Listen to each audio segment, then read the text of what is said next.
my channel. My name is Liliana and I created magical reminders because I think that we live in a world that is hell-bent on keeping us disconnected from our magic and community and the world around us. And when it comes down to it, magic is in everything and we all have access to it. Magic is like this incredible abundant resource that we can all tap into, but we just have to be more aware of it. So I'm here to remind you. See what I did there? Magical reminders. Anyways, hi.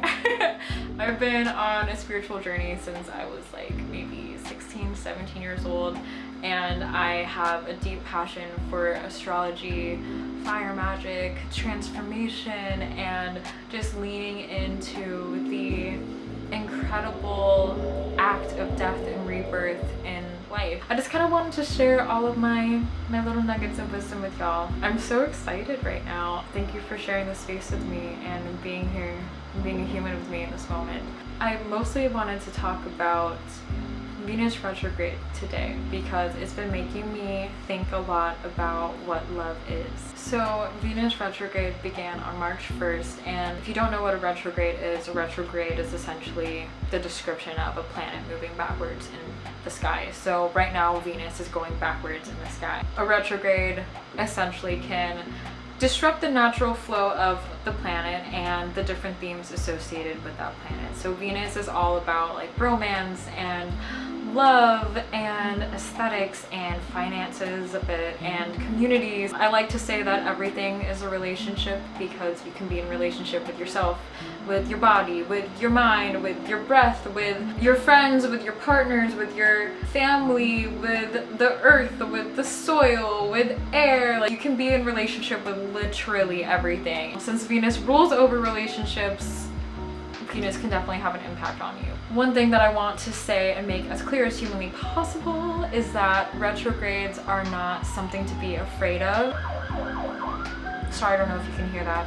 There's some sirens. But anyways, retrogrades are a great time to just slow down. I like to think of them almost like checkpoints in a video game. It's just like, okay, I can save my spot right here and I can just like get back to life when I am ready. Since Venus has to do with relationships, partnerships, love, aesthetics, your finances, things like that, these are some key themes that are going to be popping up for you in the next month. So these are good areas of life to kind of put a cute little pause. Let me study up on this. Let me reflect here, see what's going on. Let me look within and see what feelings are coming up.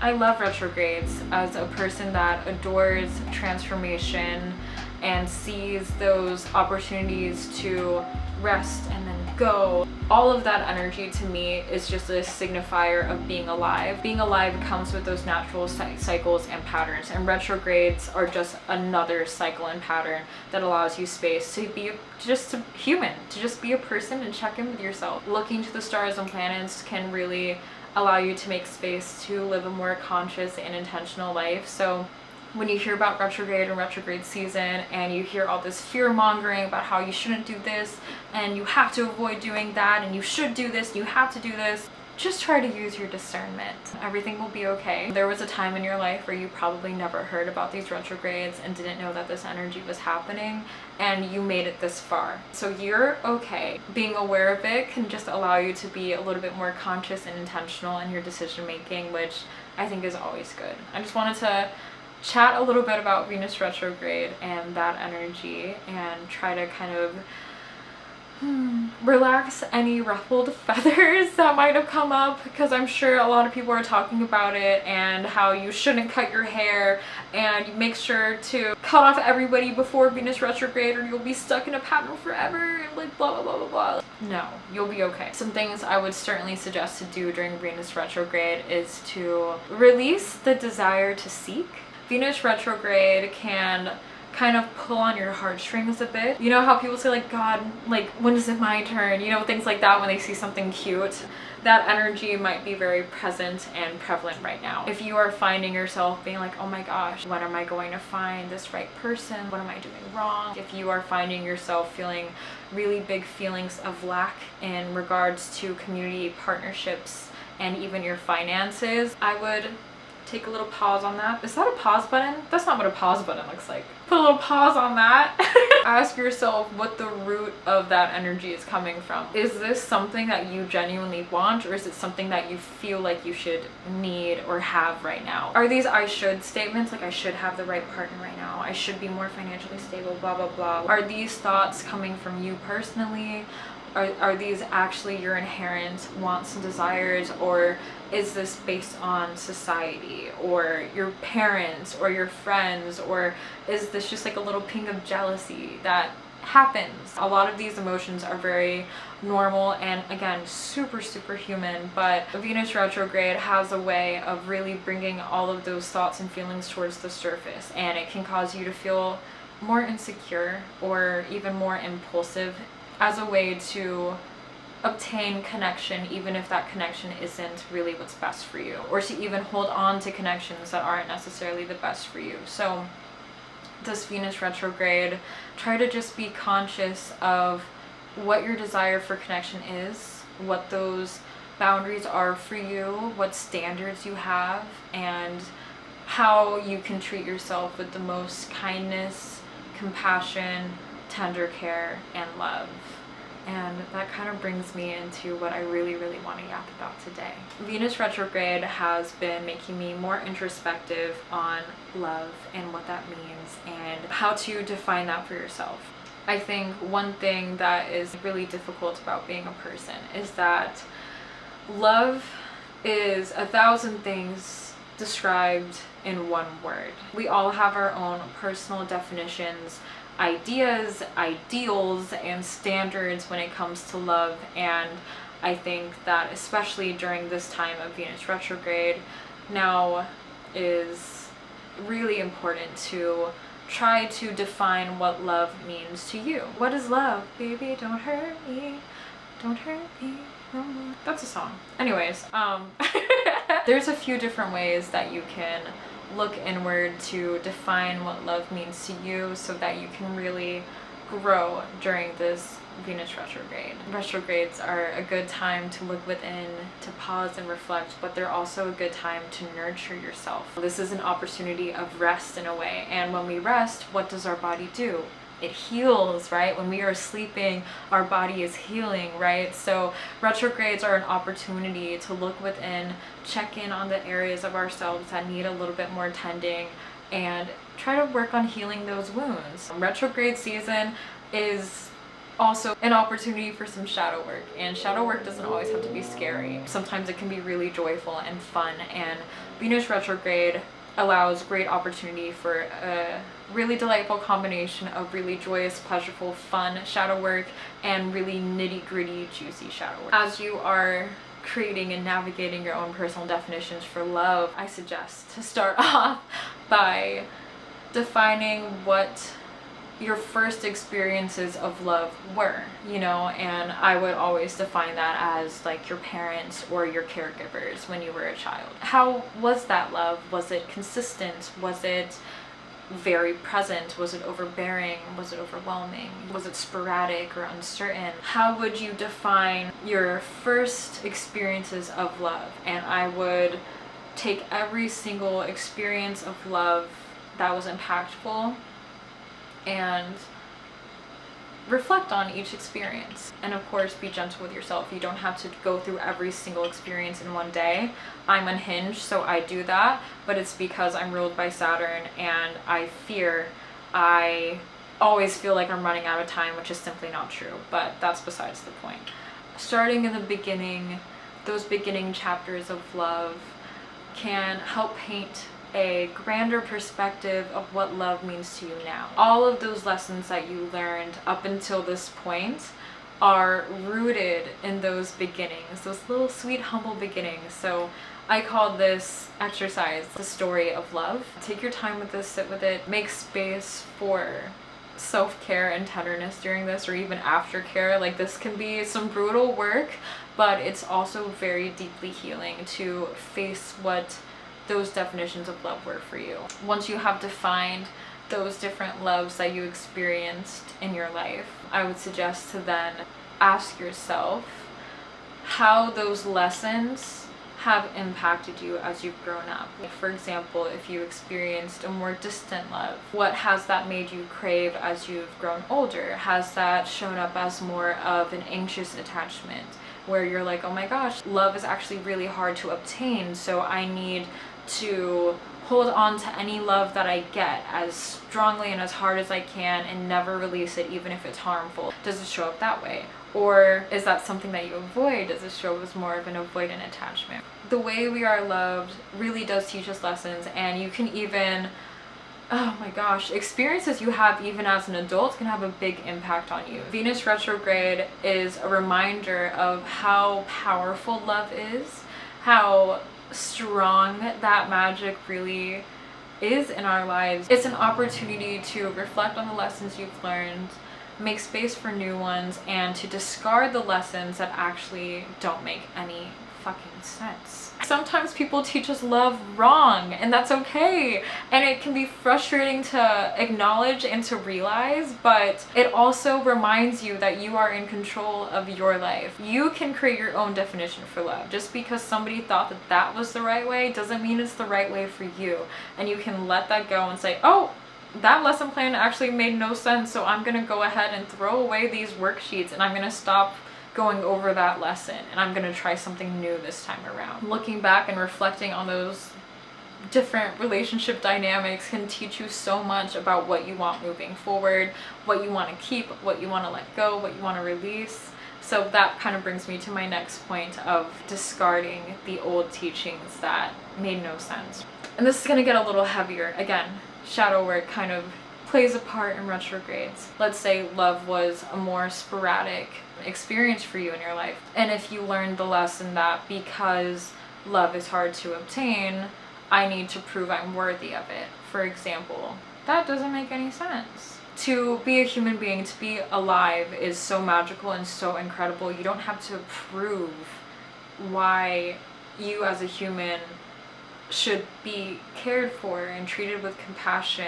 Being alive already grants you that. To be any being that exists on this world is inherently worthy. That can be a hard pill to swallow, but it's an important pill to swallow, because that lesson stinks that you have to prove that you're deserving of love. That puts you in a position to be fighting for love. You're looking at love as something that can just be taken away if you do something wrong, and it puts you in a position to have to be perfect, and perfect is just something that we are not, and that's okay, and that's really beautiful. When you can let go of that lesson of needing to prove that you're worthy of love, it makes it easier to realize when people are loving you for yourself, or if they are loving you because they think that you are a fantasy. This also can help you not try to play into somebody's fantasies. I'm dragging myself a little bit here. Growing up, I was a bit of a people pleaser, and I definitely felt that I had to prove that I was worthy of love and kindness, basic human things. And I would try to learn what people wanted, and I would do my best to just do that. Like, whatever somebody wanted from me, I was gonna do it, and I was gonna do it as well, better than anyone ever could. You know what I mean? I was gonna get a 100% gold star in that thing. It put me in a position to, one, be put on a pedestal because I was perfect. But secondly, I wasn't perfect. I was a human being with flaws, and sometimes I made mistakes, and it was exhausting having to uphold the standard that is just simply not possible. Being loved shouldn't feel tiring. You should be able to just exist and be yourself, and that comes with eye boogers and messy hair and smelling sweaty after the gym. You shouldn't have to be trying to hide what makes you human to avoid losing that worth. My cat is saying hello. This is Miyagi. Now that you have figured out the types of loves that you have experienced and what didn't feel good and what you want to let go of, now it's time to actually define what love means to you. What does it feel in your body to be love? How does love feel to you? Is it exciting and exhilarating, or is it slow and steady? We all have our own personal definitions, and it's so important to be aware of them because it helps us uphold our boundaries and accept the love that we truly deserve. That just makes me think of the perks of being a wallflower. She accepts the love that she thinks she deserves. I think that that kind of sums up that energy of when you have learned a lesson of love in the past that wasn't necessarily right for you, and you just kind of followed those cycles and patterns rather than actually asking yourself, am I really deserving of this? Don't just accept the love you think you deserve. Accept the love you know you deserve. Accept the love that you have written down, laid out, and said, this is what I want. And accept that. Doing this allows us to create boundaries of who we accept into our hearts, into our worlds. Love can have such a big impact on us. So it's important to align ourselves with people that we are authentically excited to be around, and authentically excited to be around us too. Take some time to reflect on what it is that you want. If you are still grappling with releasing those old lessons, that's okay. This is a process. Venus retrograde is an entire month, and you don't have to figure this all out in a month. Being a human takes time, and reflecting on all these things, change takes time, and it's uncomfortable, and sometimes we repeat things a couple of times before we really understand them. So when you're on this new journey and this new experience where you are defining something for the first time for yourself, it can feel confusing because what if it isn't right, you know? But I think all of this is a lesson in love, and I think loving ourselves comes with trusting in ourselves that we will be okay even if we get it wrong the first time around, and being able to feel stable and secure in our connection with ourselves, that we will do what we need to do to tend to ourselves in the aftermath. Sometimes we get it wrong, sometimes we're confused, sometimes we think we want exciting, fast, and exhilarating, and actually we do want slow and steady, and sometimes it's the other way around, and it happens, and it's hard, and it hurts, but that's what it is to be human. We make mistakes, we learn, we grow, we evolve, we transform, and we begin again, and we start over, and we learn, we grow, we evolve, and we do it all over again. And I think that something that's so important to acknowledge about love is that, like I said before, love is one word to describe 1,000 different things, and your definition of love might change over time, and that's also okay. As long as you are having those conversations with yourself, as long as you are checking in with those definitions that you've created for yourself of love, and really created that structure in your mind so that you can notice when you are feeling that truthfully and when you're not, and when you are being treated in a way that you feel is right and when you're not, and being able to act on that with trust in yourself because you've already asked yourself those questions. It can be easier to revise again and again and again over time. When you are doing your reflection on the past loves you've experienced in life, that love was true to you then, right? That was your definition then. And you might not have even known it at the time, but that was your definition at that point. And it probably adjusted. And it probably adjusted again and again and again without your knowledge. And that's the thing about love. It takes many shapes and sizes and expands and grows in a million different ways. And the thing about you, the thing about being a person, is that you are doing that exact same thing. And sometimes love is shaping you, and sometimes you are shaping love. It's really confusing and can be really complicated because it's not one of those energies that can just be put into a box.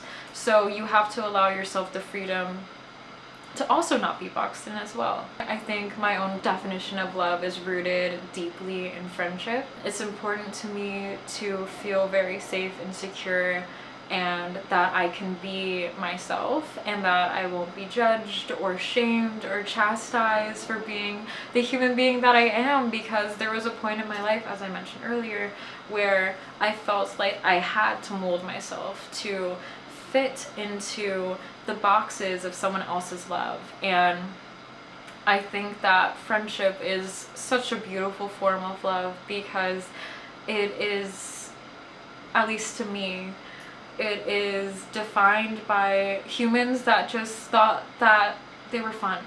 And they're like, oh, I think that person's cool. I think I like them. I'm just gonna see them more often now. And I think there's something very beautiful about simply being delighted of the presence of another person. So for me, that's my root in love. It's very important for me to know that I will be accepted in all of my different shapes, sizes, and forms, and that I don't always have to be perfect and pristine to feel love from a person and to feel like I'm being seen and heard and valued by a being. That I can just show up in baggy pants with my hair all a mess and in last night's makeup and still be told that I look fantastic. That's my own personal definition of love that came with a lot of self-reflection and inner work, and it sucked and it was painful and it was confusing, but now I can look back and almost like giggle at the past versions of me that was just bumbling through life and learning how to be loved and how to love others and how to accept it and actually receive that level of care.